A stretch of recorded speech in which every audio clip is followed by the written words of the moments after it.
Ça, c'est moi.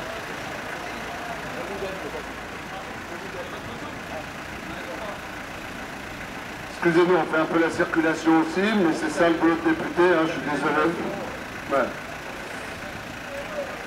Donc on est allé au rue d'Alérac, on est allé au Rigolo, on est allé au Plateau, on est allé 2 fois à Moreau-David, on est allé un nombre incalculable 2 fois à Vincennes, on a été arrêté par la police à Vincennes, ou presque arrêté, on est allé à Saint-Mandé, on est allé partout, on a parlé partout, avec Amsatou, on est allé parler aux habitants, hier soir on était à la Redoute, tous les jeunes de la Reine. C'est comme ça qu'on va faire de la politique demain, la politique à l'ancienne où on vous demande de venir dans une salle, c'est terminé.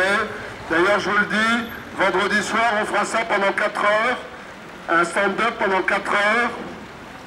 Ce sera devant le château de Vincennes. Devant le château de Vincennes, vous allez devant les grandes pelouses devant le château de Vincennes, en face du 20 avenue de Paris. Pendant 4 heures, il y aura des interventions, il y aura de la musique, il y aura des boissons, on jouera aux échecs, on fera plein de choses cool. Ça va durer 4 heures, c'est comme ça qu'on va faire la politique demain. C'est comme ça que vous pourrez nous rencontrer pendant 5 ans, c'est comme ça que vous pourrez nous demander des comptes sur notre action pendant 5 ans. Avec Amsatou, on va travailler comme ça maintenant, c'est une nouvelle façon de faire de la politique. Ça suffit maintenant, le député qui est payé depuis 10 ans, qui n'a pas fait une loi importante, pas un rapport important, pas une commission importante. Je crois qu'il est temps maintenant que ça s'arrête, alors qu'il a quand même 2 salaires, un salaire de maire, un salaire de député. D'ailleurs, je le dirai tout à l'heure, la première loi sur laquelle je m'engagerai à l'Assemblée nationale, ce sera une loi sur le non-cumul. Alors évidemment, le député UMP, si je le bats dimanche prochain, il cumulera plus, s'occupera à plein temps de la mairie de Saint-Mandé, mais il y a encore trop de députés qui cumulent, trop de sénateurs qui cumulent. Donc aujourd'hui, il est temps que ça s'arrête. Donc la première loi sur laquelle je m'engagerai à l'Assemblée nationale, c'est le non-cumul. Donc on va se battre sur le non-cumul parce que maintenant, il est temps que ça change. Un député, un mandat, on dépensera tout l'argent qu'on nous donne en indemnité parlementaire dans des permanences parlementaires, dans des assistants parlementaires. On n'est pas là pour mettre dans nos poches l'argent que nous donne l'État pour les indemnités parlementaires. On est là pour le consacrer à votre vie et à améliorer vos vies. Donc c'est comme ça qu'on veut faire de la politique. Mon programme, il y a 6 points. 3 points pour améliorer vos vies. Premier point, le transport. Et le transport, vous le savez, pour beaucoup d'habitants ici, le transport c'est d'abord le RER. Tous les matins le RER, tous les soirs le RER. Et le RER tous les matins, tous les soirs, c'est une galère. Le matin, vous partez au boulot, vous ne savez pas quand vous arriverez. Le soir, vous sortez du boulot, vous ne savez pas quand est-ce que vous serez chez vous, que vous verrez vos enfants, que vous pourrez aller à votre association sportive ou à votre club de sport. Donc on va faire quelque chose. On ne va pas faire le RER-A, on va faire le RER triple A. Le RER triple A, ça veut dire que tous les jours, quand vous irez au boulot, il arrivera à l'heure. Ça veut dire que tous les soirs, quand vous rentrerez chez vous, vous arriverez à l'heure. Le RER triple A, ça veut dire quoi? Ça va être, je vais être votre porte-parole auprès de la RATP et de la SNCF. Ça veut dire que c'est des grandes entreprises, la RATP, la SNCF, ça veut dire que c'est des entreprises qui travaillent bien, mais c'est aussi des entreprises qui n'écoutent pas suffisamment les usagers. Donc moi demain, je vais être votre porte-parole. Tous les jours, j'irai taper à la porte de la RATP et la SNCF. Récemment, il y a eu un rapport qui a été fait, 30 propositions, une commission parlementaire, sur comment améliorer le fonctionnement du RER. Aujourd'hui, on sait comment améliorer le fonctionnement du RER.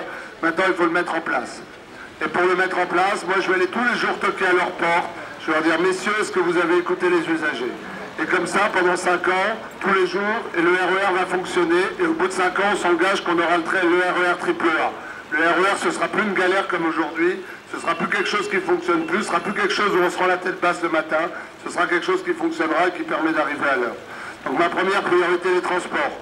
En même temps qu'on s'occupera du RER, on s'occupera aussi des bus. Parce que vous le savez très bien, souvent vous galérez dans le RER, et ensuite pour rentrer chez vous, il faut encore que vous preniez le bus, le 124, le 118, et malheureusement ces bus ils ne marchent pas non plus. Vous avez déjà galéré 1 heure pour rentrer ici en RER, et après vous galérez encore une demi-heure dans le bus, parce que le 124 il a 40 minutes d'attente, on ne sait pas pourquoi, le 118 il passe pas, etc. Ça c'est pas acceptable non plus. Cet hiver, vous vous souvenez de tête, la RATP a coupé le 124 pendant 36 heures, sans préavis, sans rien. Ça c'est plus acceptable. Vous payez 80 € par mois, Fontenay, on est au début de la zone 3, on paye plein pot la zone 3, il n'y a aucune raison qu'on continue à être traité comme ça. La RATP, la SNCF doit mettre les moyens et ça doit marcher tous les jours. La première priorité, le rétablissement du fonctionnement des transports, parce que les transports c'est 1 heure à 2 heures par jour pour la plupart d'entre vous, et les transports ça a le droit de fonctionner surtout pour 80 € par mois. Première priorité. Dans le domaine des transports, il y a un autre domaine sur lequel je vais agir aussi. C'est tous ces nouveaux transports alternatifs qu'on voit un peu partout. Alors vous les avez vus à Paris, vous les avez vus à Vincennes, vous les avez un tout petit peu vus à Fontenay. C'est par exemple le Vélib, c'est par exemple l'autolib, c'est par exemple le covoiturage. Il y en a de plus en plus, mais il n'y en a pas là où il faudrait. Il y en a beaucoup à Vincennes, il y en a énormément à Paris, il y en a un tout petit peu à Fontenay. Et pourtant, il y a des fois où vous dites que ça serait bien pratique. Au lieu d'utiliser ma voiture, je pourrais peut-être prendre une auto libre qui me coûte 9 € pour 1 heure et aller faire mes courses à Auchan. Et à Fontenay, on n'a pas ça. Donc on est obligé de garder une voiture, ça vous coûte une fortune tous les mois, vous êtes obligé de garder votre voiture, ça vous coûte combien, madame? Ça vous coûte 300 € votre voiture. 300 € votre voiture par mois, alors que vous en servez pour faire quelques kilomètres. N'est-ce pas? Et bien demain, il est possible d'utiliser tous ces nouveaux modes de transport. Il y a M. Delanoë à Paris, M. Collomb à Lyon. Ils ont été visionnaires, ils ont implanté ces nouveaux modes de transport. Mais ici, en banlieue, on n'en bénéficie pas. Donc moi, ce que je vais proposer, c'est une grande loi sur le développement des modes de transport alternatifs pour que dans toutes nos communes, demain, on ait nous aussi accès au Vélib, accès aux autolibres, qu'on puisse faire tous ces petits trajets. On le sait très bien, en banlieue, ce qui est pénible, c'est les petits trajets. Aller de Fontenay-Est à Fontenay-Ouest, aller de Fontenay-Ouest à Montreuil, etc., etc., etc. Tous ces petits trajets, on le sait, c'est une galère en banlieue. Donc ce qu'on veut, c'est avoir des petits moyens de transport alternatifs qui ne coûtent pas cher, comme le Vélib, comme l'autolib, pour faire tous ces petits trajets. Aujourd'hui, il manque une loi. Il y a eu beaucoup de gens qui ont été très pionniers, mais il manque une loi. Donc je proposerai une grande loi pour que les communes puissent s'équiper de façon homogène avec tous ces nouveaux modes de transport. Ça, évidemment, c'est bon pour la planète, c'est bon pour vous faire gagner du temps, mais c'est aussi bon pour votre porte-monnaie. Pourquoi? Parce que si demain, vous n'êtes pas obligé de garder une voiture qui vous coûte 200 ou 300 € par mois, eh bien, vous économisez 200 ou 300 € par mois. Si vous pouvez aller faire vos courses à Auchan avec une auto libre qui vous coûte 9 € pour une demi-heure, eh bien, vous gagnez quasiment tout le prix que vous coûte votre voiture par mois. Ça veut dire qu'on peut gagner 200 ou 300 € par mois. Je vais en parler souvent dans cette intervention. On sait très bien qu'aujourd'hui, l'économie est en situation difficile. Nicolas Sarkozy nous a laissé un pays en situation difficile, malheureusement. On ne va pas pouvoir augmenter beaucoup les salaires tout de suite. Ce n'est pas la peine de promettre des choses qu'on ne fera pas. Peut-être que dans 2-3 ans, quand on aura redressé l'économie avec François Hollande, on pourra redresser les salaires. Mais aujourd'hui, on ne peut pas augmenter les salaires. Donc la première priorité, c'est de vous faire gagner du pouvoir d'achat. On va parler du pouvoir d'achat dans les transports, du pouvoir d'achat dans les logements. Je suis sûr que dans les transports, on peut gagner facilement 200 € par mois de pouvoir d'achat. Et dans le logement, on verra tout à l'heure qu'on peut aussi gagner 200 €. Et pour beaucoup de gens ici, 200 € plus 200 €, ça fait 400 €. C'est beaucoup. Quand vous gagnez 2000, 1500, 2000, 2500 € par mois, et bien 400 € d'économie par mois, c'est beaucoup. Donc voilà. Donc on va travailler à vous faire gagner du pouvoir d'achat jusqu'au jour où l'économie aura redémarré, qu'on pourra augmenter les salaires, qu'on pourra augmenter les retraites, etc. Voilà sur quoi on s'engage avec François Hollande. On sait que la situation économique est difficile, on sait qu'il y a la dette. C'est pas la peine qu'on promesse des choses qu'on ne fera pas. C'est pas la peine qu'on recreuse de la dette alors qu'on sait très bien que la France ne peut plus se le permettre. Mais aujourd'hui, il y a beaucoup de moyens pour faire des économies. On va travailler là-dessus. Donc mon premier point, c'est le transport, le RER AAA et les transports alternatifs pour tout le monde. C'est le premier point. Mon deuxième point, c'est le logement. Alors le logement, pour quasiment tout le monde, c'est une galère. Je le sais, quand je fais la moindre intervention à Fontenay, on a 10 demandes d'intervention pour du logement. Ça peut être du logement social. Alors heureusement à Fontenay, du logement social, il y en a beaucoup, mais il n'y en a malheureusement toujours pas assez, puisqu'on sait qu'il y a 5 ans d'attente, qu'il y a énormément de gens qui sont en attente. Une des raisons pour laquelle il y a de l'attente aussi, vous le savez, c'est malheureusement que beaucoup de villes de droite dans le secteur n'ont pas construit leur parc de logements sociaux. À Vincennes, il manque au moins 1500 logements sociaux. À Saint-Mandé, il manque plusieurs centaines de logements sociaux. Donc qu'est-ce qui se passe? Les habitants de Vincennes qui demandent un logement social, les enseignants, les employés dans les magasins, etc. Eh bien qu'est-ce qui se passe? On les envoie à Fontenay. Et souvent les classes prioritaires grâce au Dallon, et ils passent devant tout le monde. Alors j'ai rien contre le fait que les habitants de Vincennes viennent habiter à Fontenay, mais on sait très bien que ça rallonge la queue. Et ça rallonge l'attente pour les habitants de Fontenay. Donc demain, il faut que toutes ces villes de droite, Vincennes, Saint-Mandé, elles construisent leurs logements sociaux aussi, et que les classes moyennes puissent habiter à Vincennes et à Saint-Mandé. C'est absolument anormal qu'aujourd'hui, toutes ces classes moyennes soient envoyées, toutes ces personnes qui demandent des logements sociaux soient envoyées à Fontenay, que ça prenne les places de tous les Fontenaisiens qui demandent déjà des logements sociaux. Donc que les villes de droite construisent leurs logements sociaux, c'est une priorité, il manque plusieurs milliers de logements sociaux, et ensuite on pourra commencer à avancer. C'est la première priorité.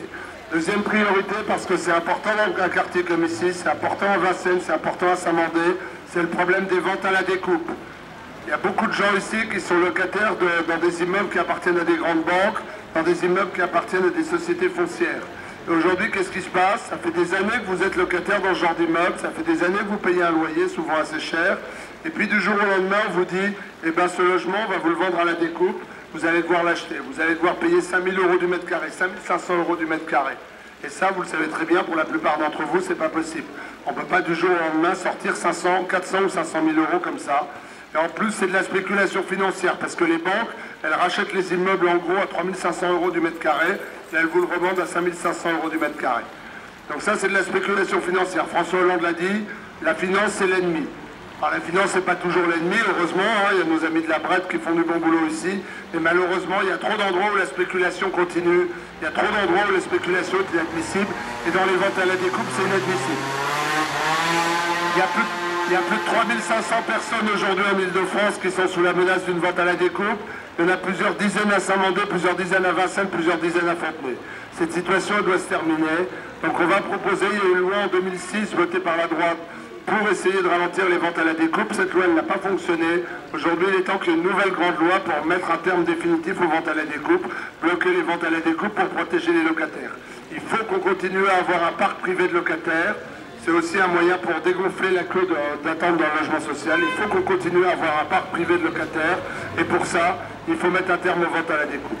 Ça, c'est une deuxième priorité. Et c'est un des deuxièmes éléments sur lequel je m'engage. Les trois premières lois sur lesquelles je m'engage en arrivant à l'Assemblée nationale, c'est le non-cumul des mandats, l'intercommunalité, j'en parlerai tout à l'heure, et la fin des ventes à la découpe. J'espère qu'avant la fin de l'été, si je suis élu député à l'Assemblée nationale, ces trois lois seront passées. Autre élément qui est très important, François Hollande en a parlé, c'est la rénovation thermique des logements. Dans un coin comme ici, vous le savez, que vous soyez locataire d'un HLM comme en face, que vous soyez locataire dans le privé, que vous soyez propriétaire, vous payez souvent 250, des fois 300 euros de charges par mois.